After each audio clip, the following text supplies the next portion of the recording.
So hey Alex, we're here at WMD booth, and you're going to show us a new percussion module, right? Yep, absolutely. So earlier this year we released a percussion module that we call the Chimera, and it's basically based on like tambourine sounds, shaker sounds, metallic sounds, and that one's more for like doing like 16th notes and big washy kind of sounds. But we didn't have what we really wanted to make for the end of this year and for Namm this year was like a clap module, something to use more on 2 and 4s or to use as big impacts. And so what we came out with was Facture. And so this is it. It's on the same platform as Chimera, but it's a completely different engine with a completely different philosophy behind it. So Chimera uses very impulse-rich samples, so like tambourines and lots of wrenches being thrown at each other. Like everything is very, has a lot of impulses in each sample. So instead of doing that with Facture, what we did with Facture is we just did single impulses. So claps, snaps, button ticks on the console we recorded them with. We also did a couple metal sounds, drumsticks, and side sticks.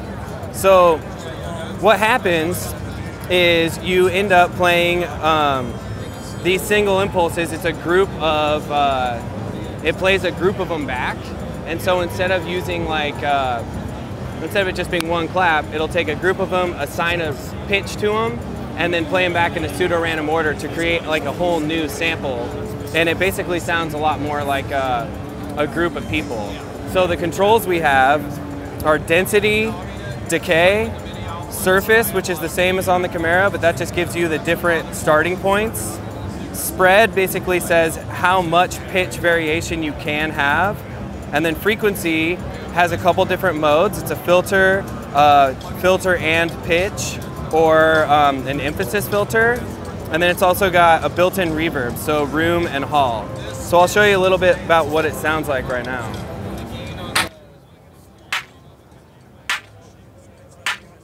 So right now I've got the density all the way up and the decay is pretty short, and I've got it just on the filter mode.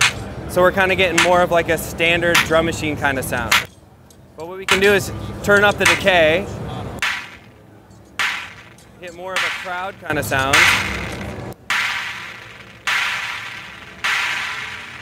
And then we can take down the density.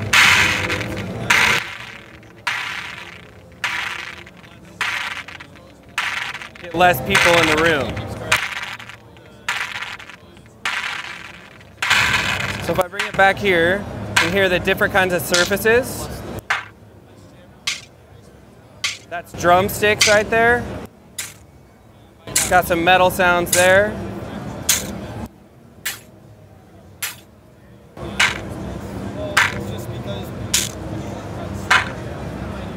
Right there we got ping pong balls. So this one's really fun because you just got a bunch of ping pong balls falling out of a truck or something like that.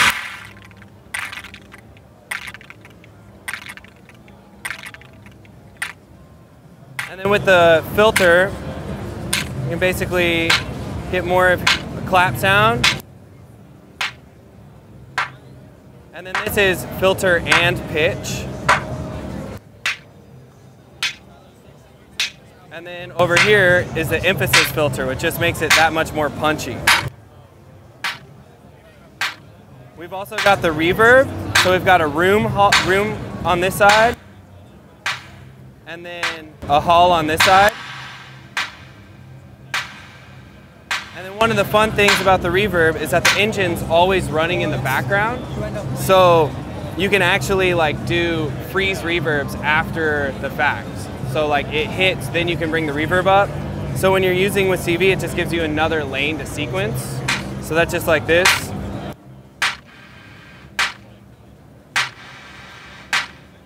So that's kind of a fun aspect of it.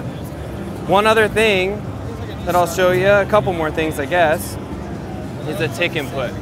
So the tick is just one particle at a time, so one of those impulses. So the trig is always going to be a burst, and then the tick is just going to be one single particle. So that sounds a little bit like this.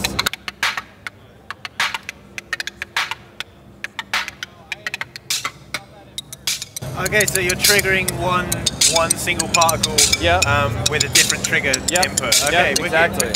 So you can get some pitter patter and your 2 and 4. Lots of sequencing capabilities. And then with the spread's all the way down. It's just going to be the raw sample every time it gets hit with the tick gets hit with a trig. But then when you spread up, every time it gets hit, it'll be a random pitch. So it gives you a really nice texture. It's also got a couple different envelope types that just make it sound a little bit different.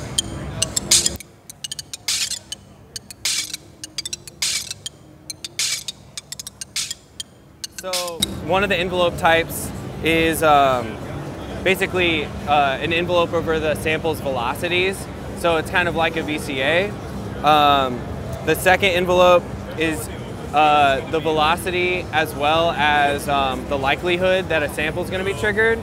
And then the third envelope type is just no velocity, but just the likelihood that something's going to be triggered. Therefore, it'll be like a burst and then just kind of pitter out, but it'll all be the same volume. So just kind of like different ways of using it. So what else have you got kind of going on in the patch? So in this patch, so we can hear it kind of in context. Yeah, totally. So in this patch, I've got a bass line. That's our collaboration line with WMD SSF.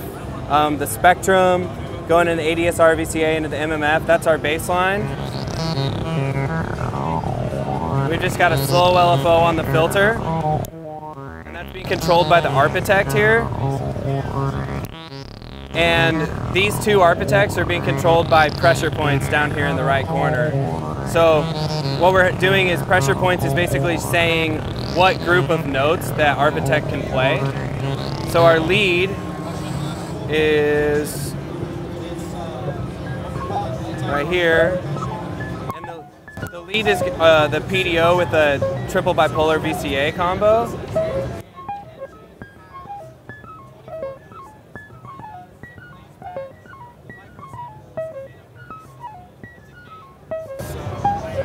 And so that gives us a little bit of, that's our lead right there, combined with our bass line. Put in our 2 and 4.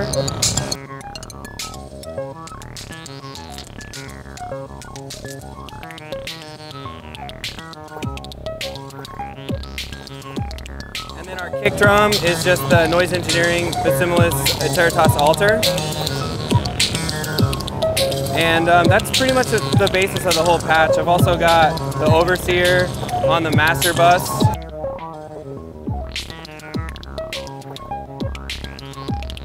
It's always a fun performance tool. So when are you hoping to have the Facture ready?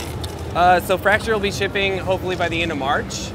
And I mean, we're building them now. We've got everything in, so it's just the amount of time it takes to get them in boxes and get them out the door.